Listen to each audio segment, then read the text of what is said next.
Todos nós gostamos de ouvir histórias. Histórias ilustram, muitas vezes, os grandes ensinamentos. Felizes aqueles que sabem contar histórias e aplicá-las na vida das pessoas.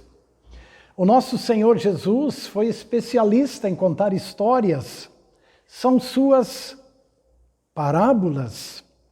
Jesus extraía do cotidiano das pessoas exemplos, ilustrações, e com elas ele ilustrava os grandes ensinamentos, tornando-os fáceis, simples de compreensão. E o evangelista Lucas, ele de certa forma se tornou assim o especialista em nos trazer as parábolas de Jesus. Nós temos nos evangelhos em torno de 40 parábolas contadas pelo Senhor. A maioria delas estão no Evangelho de Lucas. E esse Evangelho, ele também traz mais de 15 parábolas que estão apenas no Evangelho de Lucas. Por exemplo, a parábola do bom samaritano, a parábola do fariseu e do publicano, a parábola do filho pródigo, que foi tema do culto do domingo passado, são parábolas que nós encontramos apenas em Lucas. No entanto, é importante lembrar que o Senhor Jesus não saía contando parábolas a esmo. As parábolas do Senhor Jesus tinham uma motivação, um motivo, uma razão de ser. Por exemplo, a parábola do filho pródigo, tema do culto do domingo passado. Por que Jesus a contou?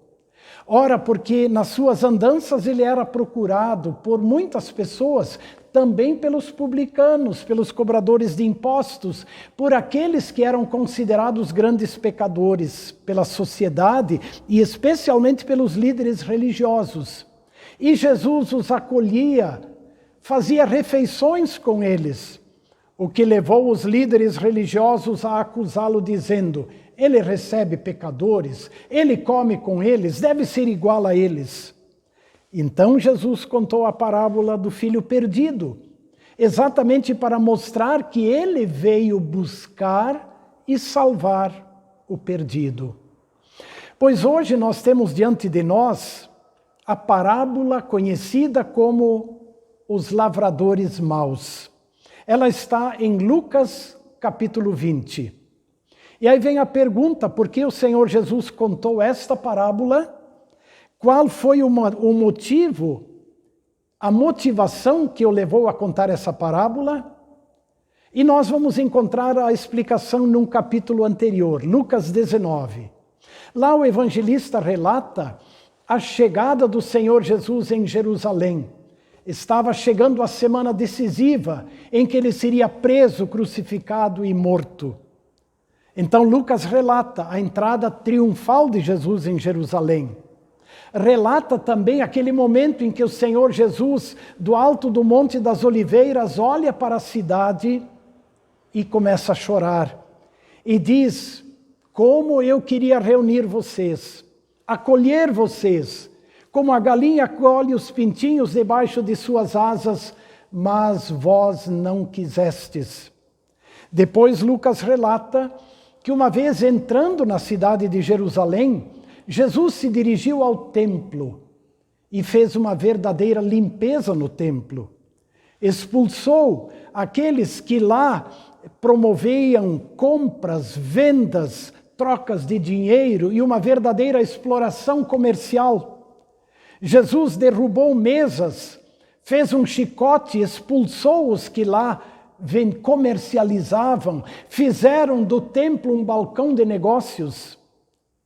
E então, o que o Senhor Jesus passou a fazer? Ele próprio começou a ensinar no templo.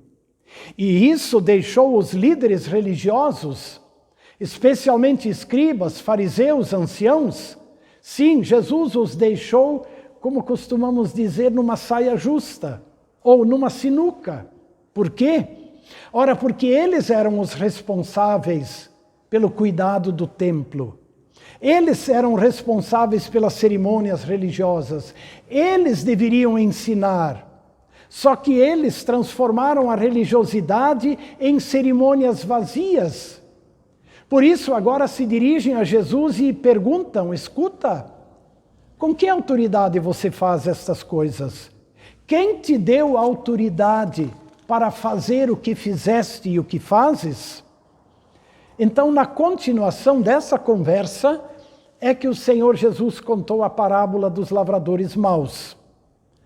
Vamos resumi-la mais uma vez. Um homem plantou uma vinha, uma plantação de uvas, se ausentou do país e arrendou essa plantação para alguns lavradores. No tempo da colheita se dirigiu a eles para receber a sua parte. Porém, os lavradores receberam mal o servo que o patrão enviou. O maltrataram e o mandaram de volta.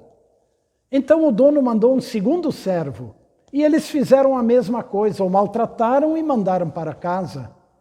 Pacientemente, o dono enviou um terceiro servo. E eles agiram do mesmo modo, o maltrataram e o mandaram de volta. Aí o dono da vinha pensou: o que devo fazer? Decidiu enviar seu próprio filho, pensando: vão respeitar o meu filho? Contudo, quando viram que era o filho do dono, disseram consigo mesmo: vamos matá-lo. E então a vinha vai ser nossa e nós vamos fazer com ela o que nós queremos. E assim procederam. E aí o Senhor Jesus perguntou: e o dono da vinha, quando ele voltar, o que ele vai fazer com esses lavradores? A explicação da parábola também é simples, é fácil de compreender. O dono da plantação é o próprio Deus. A plantação, a vinha, é, na ocasião, o povo de Israel. Os servos, ou melhor, os arrendatários, aqueles a quem o dono entregou a vinha, eram os líderes religiosos de Israel, especificamente fariseus, escribas, anciãos. Os servos que foram enviados são os profetas, e o filho querido, bom, este é o próprio Jesus. Para compreendermos qual é a aplicação dessa parábola, o que ela quer transmitir, o que ela quer dizer, qual era o problema existente? O problema existente é que os líderes religiosos perderam o foco da verdadeira religião. Eles fizeram da religião em Israel um amontoado de cerimônias, de rituais vazios, que eram cumpridos ritualmente.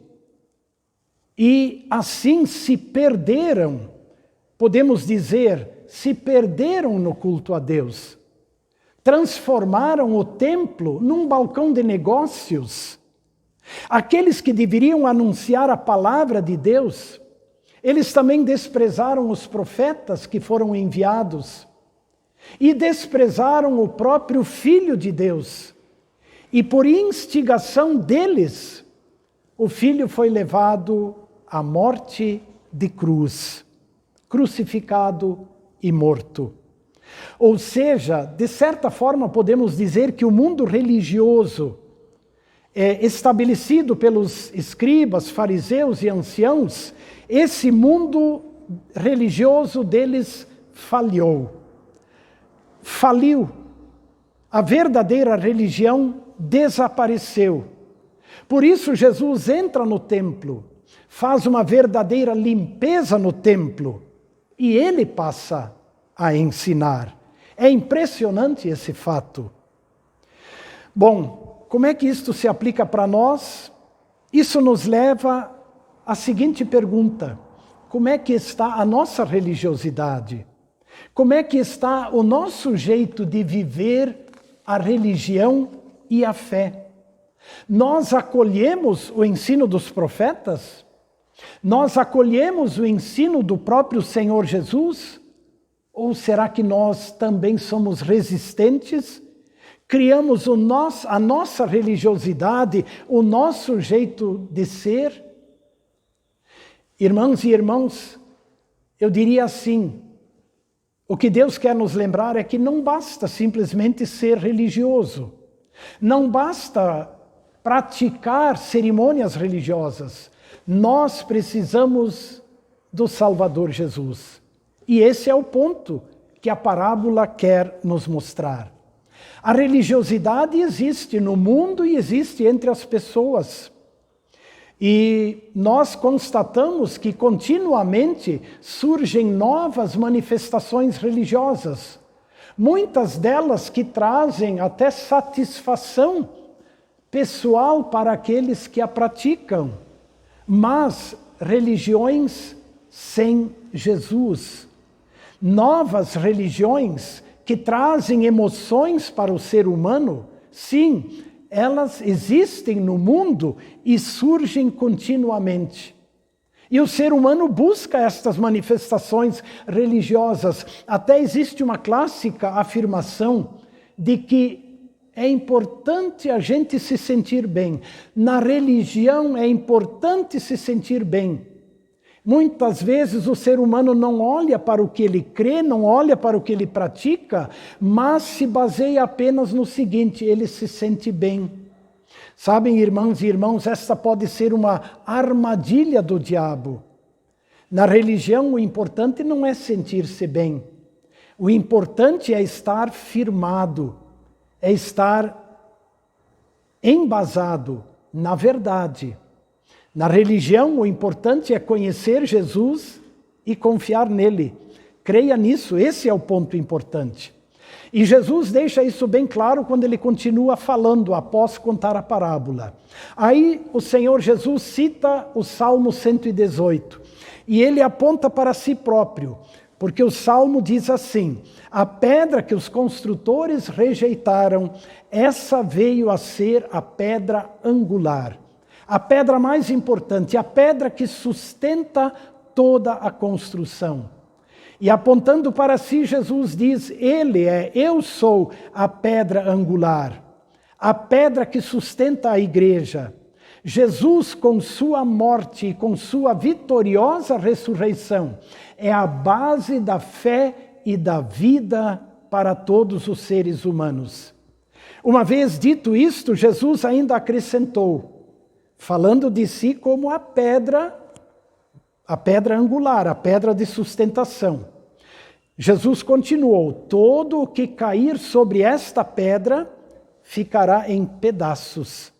E aquele sobre quem esta pedra cair, esse ficará reduzido a pó.